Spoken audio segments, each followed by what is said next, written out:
Welcome to subscribing to the discussion board. Very simple process, and this screencast will just take you through it. The subscription in the discussion board allows you to see when new posts have been prepared and uploaded. And so it's something to help you know when something's been added without you having to go and look. On screen at the moment, you've got the opening part of the discussion board. And this you get to by clicking Discussions on the menu item on the left. You will see that there is one discussion area, Definitions of Artificial Intelligence.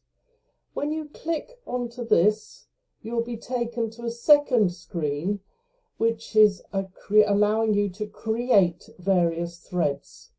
So you can create a thread, you can add to this thread by clicking on the post discussion, and this is where you see subscribe.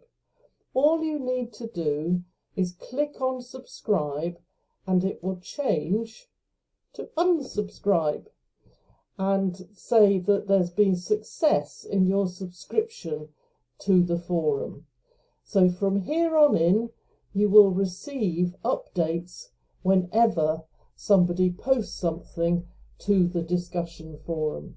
And as I say, we believe this is helpful because it saves you having to go and look for things. The things come to you. So that is how you subscribe to the discussion forum.